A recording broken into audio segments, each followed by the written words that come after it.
I read a book a few months ago that unexpectedly changed my life. I usually tend towards fiction, spirituality, or shocker, self help, but my friend insisted that I just had to read this memoir called Be Ready When the Luck Happens. She wouldn't stop talking about it.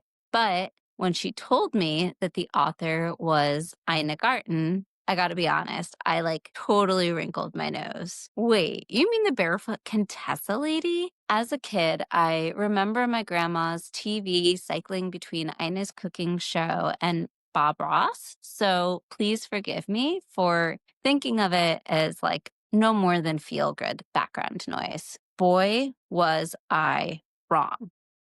Fun fact. You probably wouldn't be reading this essay or listening to my podcast if not for Ina. Here's some more trivia. Ina was a straight A science nerd as a kid. She earned her pilot's license by age 20.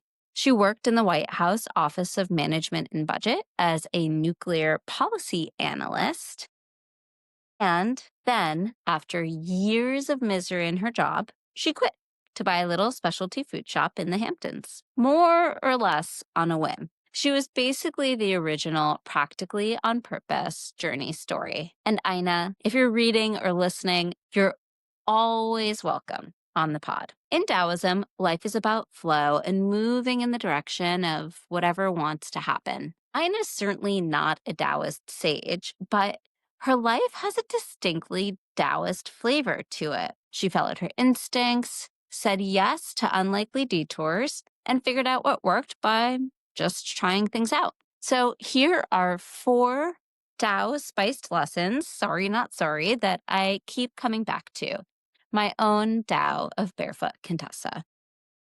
1. Trust your gut and relax into not knowing. Knowing you don't know is true knowledge. Thinking you know when you don't is a kind of sickness. Tao Te Ching, chapter 71. In 1978, Anna bought Barefoot Contessa on a whim. She didn't have a business plan, a culinary degree, and she hadn't even been out to the Hamptons before. She'd just thrown a bunch of good dinner parties in DC and really hated her job. On her first Memorial Day at the shop, she ran out of food. But instead of panicking, she called her husband, Jeffrey, who drove around buying every single pastry in town. Customers left happy and then wiser. That's the Tao, letting not knowing be a kind of freedom. Ina didn't need certainty to begin. She stepped into the stream and let it carry her. This one hits close to home. After decades of planning out pretty much every move in my life, I'm now following my gut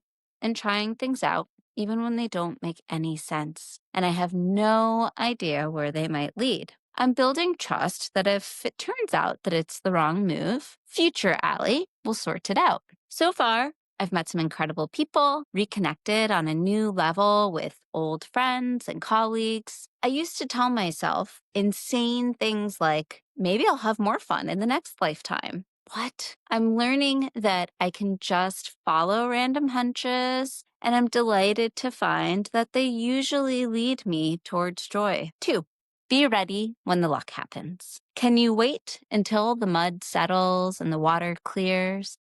Can you remain still until the right action arises by itself? Tao Te Ching, chapter 15. Luck doesn't send a calendar hold. For Ina, it came through in a tiny ad in the New York Times. She scribbled down an offer, half expecting no response at all, and then she found herself the owner of a specialty food shop. She didn't chase or force it. She simply moved with the current when the opportunity presented itself.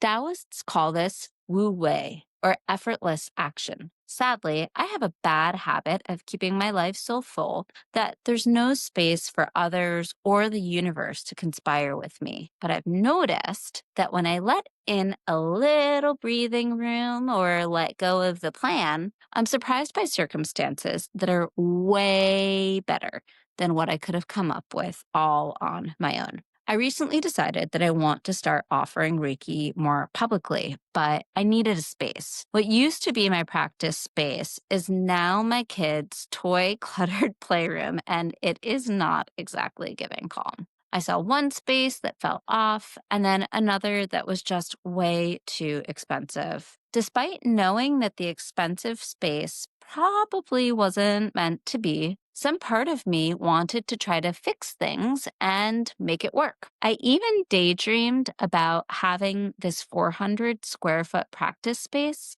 also serve as a podcast recording studio that I would rent out to the legions of other creators in my teeny tiny corner of the Hudson Valley. What? Instead of forcing it, I admitted that it wasn't right. Within an hour, a friend offered me a perfect spot that fit both the energy and the budget. And days later, a client reached out to book. 3. We don't know our bad breaks from our good ones. What looks like fortune hides disaster. What looks like disaster hides fortune. Who can say how it will turn out? Tao Te Ching, chapter 58. When Ina lost the lease on her original store, she thought that the Barefoot Contessa story was over. Instead, it nudged her into a bigger, brighter space that became the heart of her business. From a Taoist view, fortune and misfortune aren't enemies. They're just forces in the world that endlessly trade places. Ina reminds us not to label things too quickly. What appears as an ending might be the opening that we need. I'm still learning to trust how things want to flow. If something doesn't happen the way that I wanted it to, I try to resist the urge to force it or meddle with fate. Or, as Cormac McCarthy puts it, you never know what worse luck your bad luck saved you from. Shout out to Tom Morgan for sharing that one with me. When we were searching for a house, we lost 2 bidding wars on houses that I wanted to be right. For one, the 70-year-old house went for 20% over ask to someone who waived both the mortgage and inspection contingencies. Once we moved to the area, we quickly realized we didn't even like that neighborhood. Or take a recent travel saga as a counterexample. What should have been a quick 2.5-hour hop to visit my in-laws devolved into 3 days of airline purgatory, canceled flights, missed connections, even being denied boarding because the plane was overweight. And my family of 4 with 2 small children got voluntold as tribute. By day 2, staggering through O'Hare like a pack mule, children on hips, bags strapped everywhere, towards our 3rd doomed flight of the day, it hit me. Maybe the universe didn't actually want us to go. Did I listen? Of course not. I muscled through, and my husband woke up sick the morning that we finally arrived. Lovely. 4. Start small, but please just get started. Do great things while they are still small. The journey of 1,000 miles begins beneath your feet. Tao Te Ching, chapter 63. Ina nearly said no to television. Her first try, scripted and stiff under Martha Stewart's brand, was a disaster. But when Food Network asked again, she scoped it down to a small 13-episode experiment done her way. That experiment blossomed into a 20-year TV career. Taoism reminds us not to wait until the whole road is mapped out. Begin with the step right in front of you. This one also resonates from my creator journey. When I started this still little blog, all I knew was that Kelly Wild Miller's take on authentic creativity, linked in the post, lit something up in me. I was on spring break with my entire family, but I couldn't stop writing. 6 months later, I still can't tell you why I'm doing this, but like Ina, I treat each essay as a small experiment. It's Paul Millard's Ship, Quit, and Learn framework. Do something, design it so that you can walk away, and then decide if you want to keep going, scale, or quit. Framed this way, it's easier to just get started without needing to know exactly where something leads. Let life take you where it will, and be home wherever it carries you. Tao Te Ching, chapter 50. As far as I know, Ina Garten isn't curling up with a dog-eared copy of the Tao Te Ching in her East Hampton kitchen, but I can't shake the feeling that she somehow lived the Tao. Not knowing is wisdom, readiness when luck wanders in, the yin yang of fortune and disaster, the power of small beginnings. Or maybe it's the Tao, being unescapable, shining through her story. Or maybe I'm just projecting. Whatever. Either way, Ina Garten, aka the Barefoot Contessa, has become one of my role models and spiritual teachers. And I gotta say, I kind of love it.